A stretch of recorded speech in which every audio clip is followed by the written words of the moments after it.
Yeah. and Miscavige, so I just kind of chose one and ran with it because Yep. that's what Ted Koppel used. Yeah. Well, David Miscavige is the current chairman of the board of Religious Technology Center of the Church of Scientology.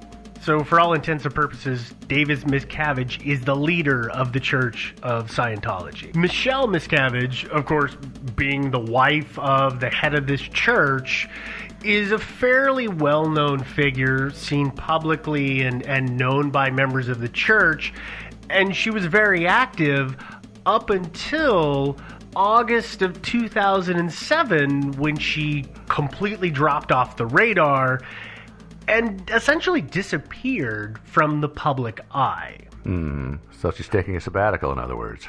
Not sure. Honestly, not I know, exactly nobody sure. knows. Nobody will say anything. That's why it's an unsolved mystery. Exactly. There's a couple of things that I want to cover first before we get into the story. First of which is I want to send out a big thank you to Aubrey, who sent the story in to us. This really was one of those ones where I just went down the rabbit hole. Because Shocking. I've been doing that a lot lately. I really have. It's a bad personality quirk, I guess. You just like clicking on links. That's all it is. And the thing about it is when you're dealing with the Church of Scientology, there's a lot there. It's an interesting topic. Yeah, well, it is, and that's kind of the second thing I want to talk about here is that this story deals with the Church of Scientology, and while we're going to discuss how the church works and some of its practices, that's in no way reflective of any feelings or personal beliefs towards it or anything like that. I mean, honestly, I don't understand the Church of Scientology. You don't understand any churches, though, so it's... I'm not a religious individual, so, these faith-based systems, I can't really wrap my head around.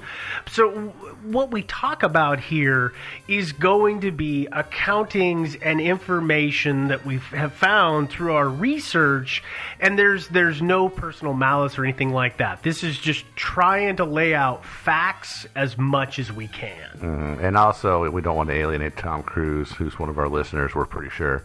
Of course. Yeah. We keep getting this guy named Tom who sends us links and stuff, so I'm assuming it's Tom Cruise. So, hey, Tom. the safest assumption. Yeah. That is a safe bet. Yeah. Who else could it be? Before we get into the story of Michelle, I do need to give a little bit of background on the Church of Scientology. Most people probably know something about the church or some information about the church. I mean, there's obviously, as Joe alluded to, they've got some pretty famous members. Tom Cruise, Kirstie Alley, what's the other? John Travolta. Yeah. I think Beck, too. Beck? Really? So. Beck is a member of the church? I didn't realize that. I'm pretty sure. I could be wrong. I don't remember. I'm pretty sure, though. Yeah. It's hard to say, but there is a ton of information out there. How their ideology and their history and the organization, it's all important and it plays a role in the story. So we've kind of got to do a little bit of back work before we actually get to the story of Michelle. It's also very well preserved. It's a modern religion for all intents and purposes. So, accurate information about origins and things like that are pretty readily available, which is kind of nice, actually. It is. It's unusual. It's not one that you're like, well, maybe this thing happened, and I guess we, to be a part of it, you have to believe it, but also maybe it didn't, and we don't have any good records or anything, so I don't know. And the cool thing about it is that for future archaeologists and anthropologists, or whatever you want to call them, is that even after all this has been lost, you'll be able to dig up some crypts that have a lot of stuff inscribed on them. In fact, they're inscribing. You weren't going to talk about this later, were you? A little bit, but go ahead. No, it's fine. It's fine. Continue on. Now, the church is actually inscribing every word that L. Ron Hubbard ever wrote onto steel plates, and encasing them in what, titanium? Yes, titanium. Cases, and then putting them in underground bunkers. Mm-hmm. So someday, actually, somebody is going to dig that stuff up, and they're going to think this is what we all believed. It's quite possible. Yeah, interesting. Well, let's go into some of the beliefs of Scientology. Okay. as Joe alluded to a little bit there, L. Ron Hubbard, who was an author, founded the Church of Scientology. And he brought forth the information and the ideology and a lot of that stuff. And we'll get into some of the tenets and the origin story is the best way that I can think of to say this. Yeah, the origins of the religion. Yeah, and basic some of, belief tenets or something, yeah. So here is a very, very simplified version of how this goes.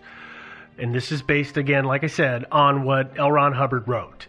He says there was a galactic confederacy 75 million years ago, and it was ruled by Xenu. Mm-hmm. Xenu brought billions of his people to Earth in spacecrafts, stacked them around volcanoes on our planet, and then killed them all with hydrogen bombs. Another version of this, I heard that he just basically dumped them into volcanoes, active volcanoes, and they were fried alive. I have seen that as well, but I don't. This is the hard part, is that, again, people have their notions of Scientology. I took as much of this as I could from some of the more reputable sites, so it's hard to say if people twist some of that, but I'm just going to kind of run with it as I have it. According to the official Scientology scriptures, these creatures were Thetans, I believe is how you pronounce that. Thetans are evidently immortal souls that were the souls of these people who were killed off by Xenu.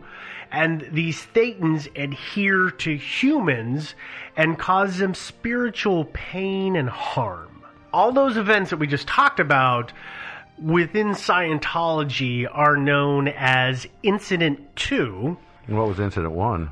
I'm not positive. Again, this thing is so hard for me to wrap my head around. I'm not exactly sure.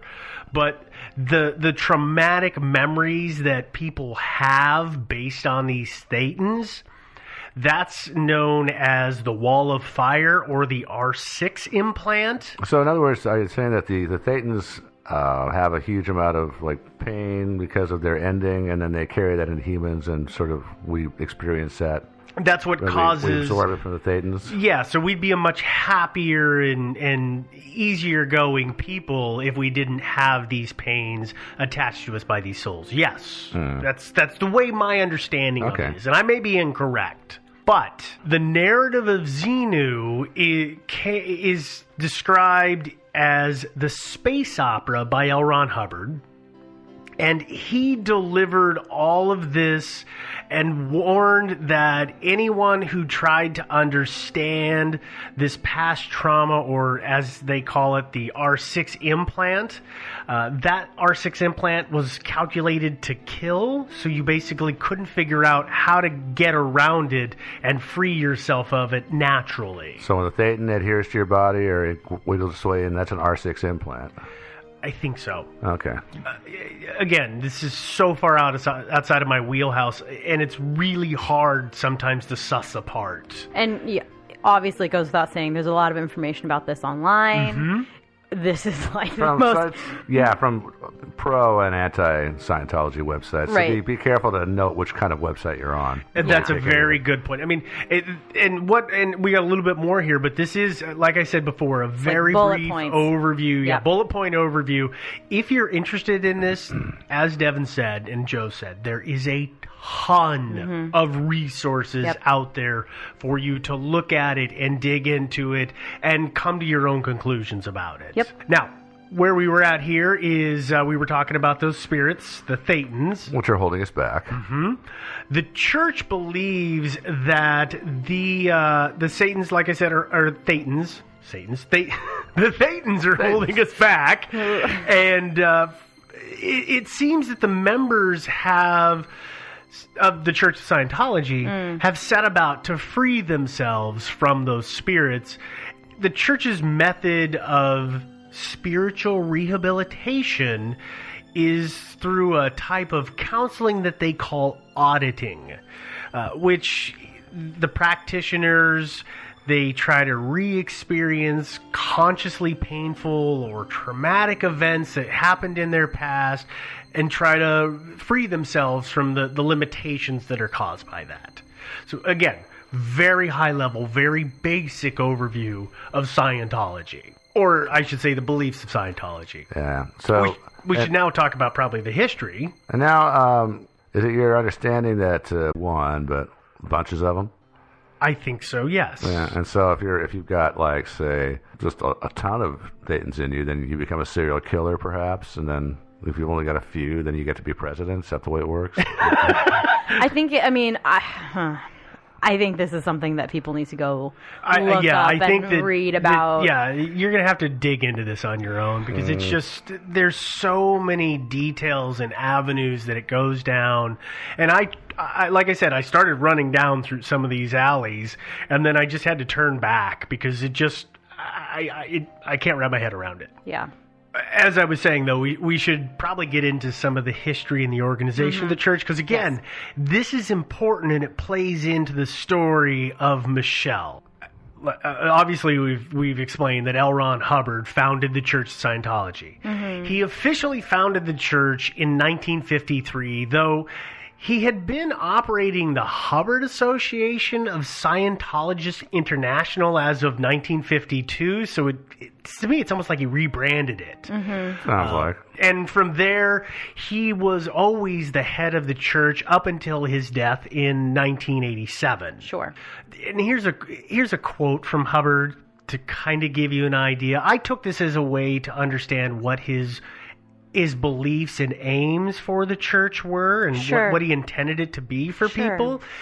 The quote is, "A civilization without insanity, without criminals, and without war, where the able can prosper and honest beings can have rights, and where man is free to rise to greater heights, are the aims of Scientology." Sure. So at its simplest level, it's, to better people is what I take that to mean. Right. Which one could argue is the aim of all religions. I would agree. The church itself is broken into many, many divisions and subdivisions. And this is where it gets confusing. I would say it's different than, like, the religion of Christianity is broken into divisions and subdivisions. Would you agree with that? It's more like a hierarchy in a corporation or something like that. I would say, it's corporate structure almost. More than it's like, well, the Protestants believe this, and then, Russian Orthodox believe this, that it's more of a, everybody believes the same thing, and it's just, like, different groups like callings within the organization or religion, instead of being like, well, we believe all these different things, but we have this one kind of smaller belief, or I guess we have one belief in common and then believe a lot of other things. It's definitely organized almost like a corporation to me. That's a very great description. And it's hard to imagine different sects of Scientology, like Catholic and Protestant. It's kind of Well, it's too new of a religion. That's why it's hard to think of that. Because as we said, it's brand new. For all intents and purposes, it's 60 years old, round figure. Yeah. So it's hard to see it having fracture because that takes a long span of time. 61 years. Just saying. Yeah. Okay, get it right.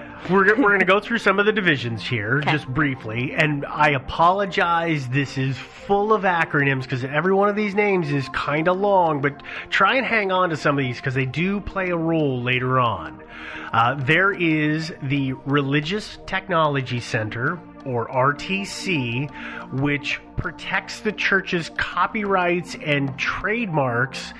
And from the reading that I've done, that's primarily done through legal action, exercising their right. There is a division of the Association of Better Living and Education. What is that, ABLE? ABLE. Okay. Which helps further and promote the church and its belief through social programs. So I'm guessing they're going out in the community and helping out and fostering and saying, this is what Scientology does and this is why it's great. Then they also have like a drug rehab program and stuff like that. And I assume that's underneath in this too. I would assume so, I would too. presume that would be the likely spot That for would be it. a spot, yeah. And then the one that's going to be really important to our story is, especially the beginning of the story, is Sea Org, or Sea Organization. Sea Org was created in 1967 by Hubbard, and it cracks me up a little bit. He was taking a series of voyages around the Mediterranean Sea. Was it just the Mediterranean? I thought he ventured Mostly the Mediterranean. I'm sure that he went other places, but everything that I've seen was mostly the Mediterranean. Yep. While he was on his trips, Hubbard gave himself the title of Commodore. Because, well, why not? I would be the Commodore of the fleet. And the crew of his ship, and sometimes it sounds like there was more than one ship, he called them the Sea Organization, which is how the name came to be from what I've gathered through the research. Joe can correct me if I'm wrong, but I think you can only be a Commodore if it's a fleet of ships. I believe so, yeah. Or then- otherwise you're a captain. Or an admiral. Yeah. Yeah. Unless you bestow the title on yourself. No, even listen. typically admirals don't usually command ships. They're usually like commanding more than one. But I'm just saying, I stand corrected. there's a respect for actual, like, you're not correct. corrected. It's just No, L. Ron I Hubbard. know. Yeah. We need to correct him. Yes, okay. No, I think there were more. I was saying that to say I think there were more than one. And ship, I just one would ship. agree with that. Sea Org is still in existence today. It's actually kind of an elite group. Getting into Sea Org isn't easy, and it's considered a very high honor in the Church of Scientology to become a member. Now it seems to me that Sea Org was essentially Hubbard's portable bureaucracy while he was at sea. At that time, yes. At that time. So, but what purpose do they have now? Do you know? You know, I don't want to go into it. There's a lot of stuff there. It's too much to go into. Okay, well, If we go into every level Yeah. of this church, we're going to be here for hours, and we're not going to get to our story. Oh, And yeah, that's the why, story again, here. I'll encourage people, if you're curious, please go and look at some of this stuff on the web. And we're going to start talking faster now. Here's something about Sea Org that I was actually really kind of shocked about. I mean, getting into an elite organization, that makes sense, not being easy. But it actually requires a lifetime commitment to the Church of Scientology and its organizations. It's actually interesting to me because that was like one of the first things I ever read about Sea Org was it requires a lifetime commitment. Oh, and also it's like a super high honor. So for me, it was flipped. So it's interesting that came second for you when you were doing your reading and research. It's just, I guess, a thing of perspective. I guess. I don't know. Yeah. Where you're reading it. Here's what you get.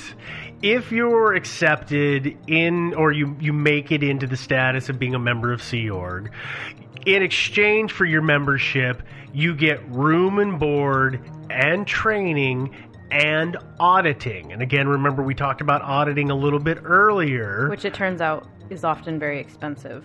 Yeah. So it's like actually a good benefit. Yeah. The get it church for doesn't free. do these things for free. As a member, there's, of course, are dues, as there are in lots of churches. So Yeah.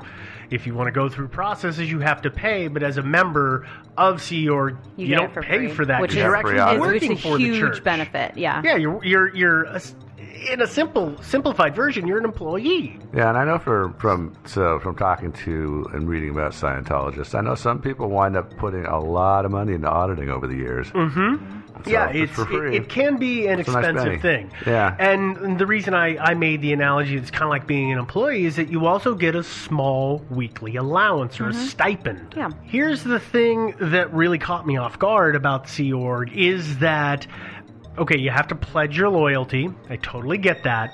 But it was the contract and the length of the contract that you sign, which is, A billion believe it or years. not, a billion years.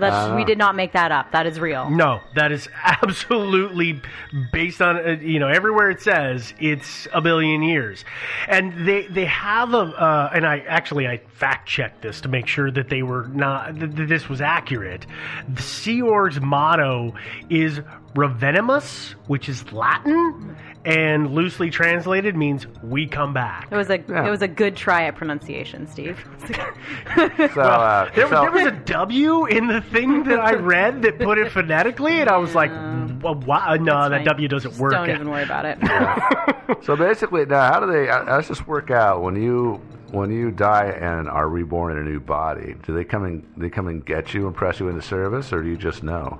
I think you're called to it. I guess that would be the theory. That's the theory of, reincarnation or things like that. Is that a great example? It would be something similar to the Dalai Lama. Certainly there's that aspect of the higher ranking people go and find that child that's going to be the Dalai Lama. But also that child is like they know in their heart of hearts or whatever. So I think it's a combination of that, and I can't imagine that. I mean, maybe Sea Org is going out there and like, hey, you signed a contract, you're coming with us. What the but hell? I don't get the impression. The impression I have is that people show up and say it's weird. I was, I'm really interested in this, and I don't really know why. And they say, oh, well, you probably signed a contract 1 billion years ago. Let's sign another one. Let's re-up, and we'll go from there. That'd be my guess. Phone carrier like that once. Yeah. Okay. All right. Well, I think that's enough about the basic structures and tenets of Scientology. That's more than enough to get us into the story. Oh my gosh, we still haven't even started talking about our story We haven't yet. even started talking about the story. We'll be quick about it. I mean, because obviously everybody knows enough about Scientology from our thorough investigation. Oh my gosh, not even close. No, not even. Not even. Okay, well, let's move on to the subject of today's show, which is Michelle Miscavige, formerly known before she was married by her maiden name of Michelle Barnett. Okay. Michelle's parents were Barney and Flo Barnett, and they were, I know, I Barney love Flo. Barnett. Barney Barnett. I'm sorry, his parents named him that. Come on, you guys. They were members of the church in the 70s, and they really believed in the church to the point that they gave their daughters over to the custody and care of the church. So Michelle and her sister Clarice became wardens of the church, for lack of a better term. Well, okay, so... They were put in the church's care, and their parents just let... So they were wards of the church, you mean?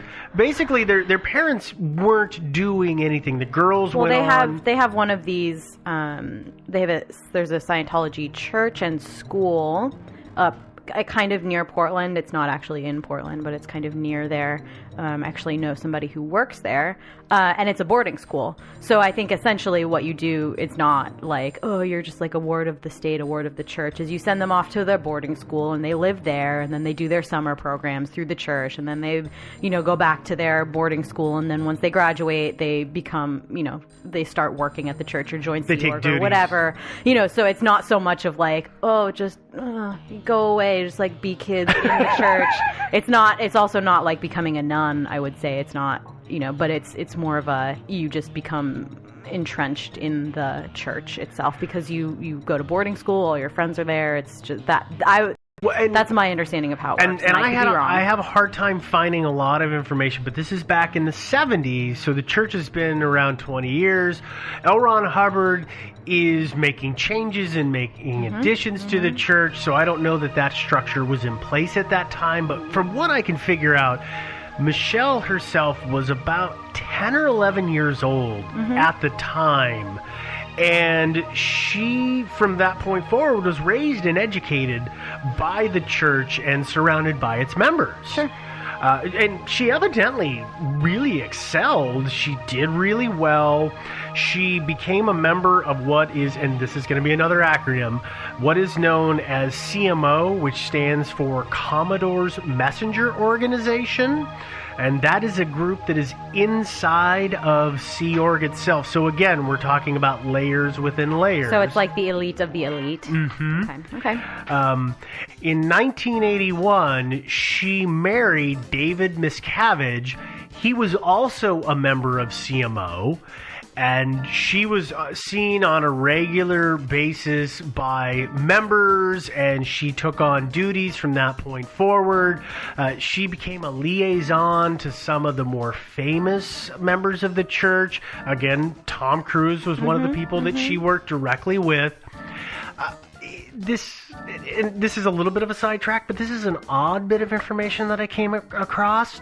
Every accounting of her marriage and her relationship with David gives me the impression that it wasn't a romantic relationship. People never saw them kiss, no affection, no touching. It appears to have been a very formal arrangement. Well, there's, who knows? Maybe the rose was off the bloom, and they were just getting a little tired of each other. But this is kind of from the beginning. But also the thing that I think might help explain some of that, because I did a little digging on this, is Sea Org is really conservative, and it forbids pretty much anything that is sexual in nature in its members.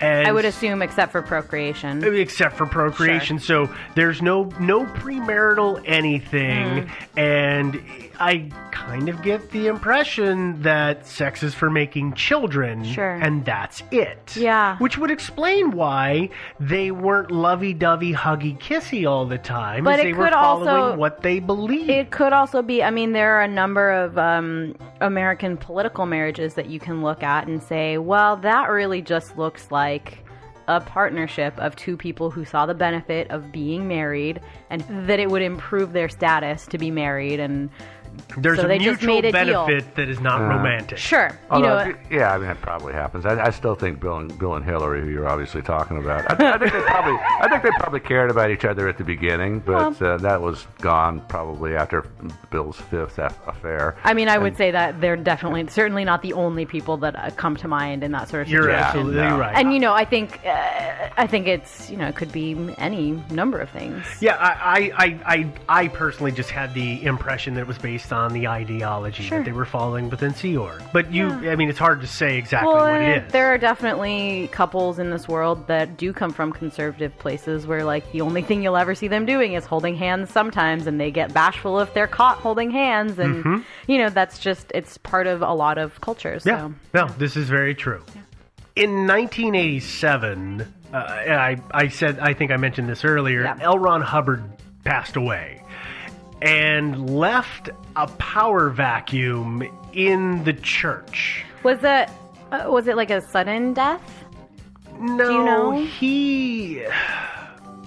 How do I say this? He had been going downhill for a while. Okay, I guess mentally and physically. From what I've read, I generally just kind of have this kind of weirdness in my brain about people who are in these positions of power that are on the slow decline and don't think, oh, what'd be good is naming a successor and maybe resigning or okay, whatever, taking ceremonial duties, fine, something like that. Fine. I honestly don't even have the problem with I'm gonna hold this office until they pry it from my cold dead hands. That's fine, as long as you say I'm gonna have this office until they pry it from my cold dead hands, at which point this person is in charge. But he did. He didn't do that. Supposedly, yeah, he didn't do that. Yeah, and this is a good point to put in, that the Church of Scientology is waiting for his return. Well, sure. They have a lot of campuses, right? And there's things at these campuses that are signs for him to go to for when he returns, things to encourage his return. So I almost wonder if some of it was he said, "I'll be right back," and some of it was people just denying that this was going to happen. Because people deny death a lot. Sure. That's a basic human tenet. That's fair. Well, we all got to do. Obviously, we all know that we're going to die one day. What? No. Nope, not happening. Thanks to denial, I'm going to live forever. But but we're all in denial of it. So you can't function otherwise. No, but in this power vacuum, there was a lot of political jockeying from the information that I've read for who was going to be in charge. Here's an example of something that I came across, and obviously, we all know, I'll just, I'll pull the cat out of the bag. We know that David Miscavige came out on top. Sure. And he is now the head of the church. But there were things that were going on just before Hubbard died. He put out an apparent order that circulated in Sea Org, which promoted two Scientologists. It was a husband and wife. The gentleman's name was Pat Broker, and I don't have his wife's name. But they were going to be promoted to a new rank, which was loyal officer, which made them the highest ranking members in the organization, or short of Hubbard.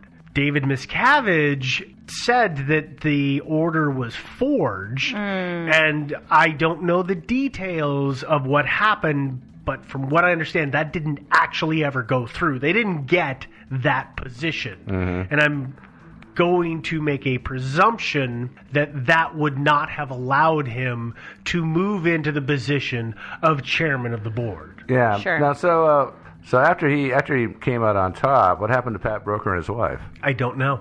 Really? I don't know. That's the only information that I came across about them. I can't find any specific information saying what happened to them within the church. So I simply don't know. Once David had his position, Michelle was also given a position befitting the First Lady of Scientology, and her title was Chairman of the Board's Assistant. She worked in the executive office, and from what I gather, her primary responsibility officially was to manage the dozen or so employees that were in that office. I guess it's my reading of the situation that it's very similar to CEO and an executive assistant. In the position of executive assistant is often kind of diminished to this, like, well, she just does whatever the CEO wants her to do. But I think that misses a lot of the nuances. I mean, executive assistants, if their CEO is gone, they're in charge. They're very instrumental. There are many organizations in which executive assistants are senior staff or C-level employees, even though they don't have that official title. So I think it would be naive to say, like, oh, she was just like a gopher errand boy for her husband in that capacity. I think that it's more like being the First Lady in that, like, she has a lot of responsibilities. It's kind of like being executive assistant or office manager or something, not just like, well, go get me coffee and, like, make babies. True. But it also, unofficially, in things that I've come across, her job was, as you kind of said, the executive assistant, as you would say, was her job duty was to go get him coffee. But really, she was supposed to do, she basically did whatever he wanted her to do. Okay. She did whatever her husband dictated. And again, this is from the reporting that I've come across and all of that. So I can't confirm that. And of course, that's not the most flattering description. Sure. And we don't do this a lot, but I'm going to cite a source here, which is there's a Vanity Fair article out there. Yeah. And it's quite lengthy, and the author did a bunch of interviews with people who have since left the church. And I feel like there were not a lot of names named, as you can imagine. So that's where some of this internal executive level stuff that I'm repeating here, Sure. That's where I got that. All right, and that's totally fair. It's just been my kind of understanding of other stuff. So let's talk a little bit more about David. After David assumed power, things, and I use that phrase loosely, after he became chairman of the board, things in the executive level of the church, they appear to become more and more tense, and his behavior and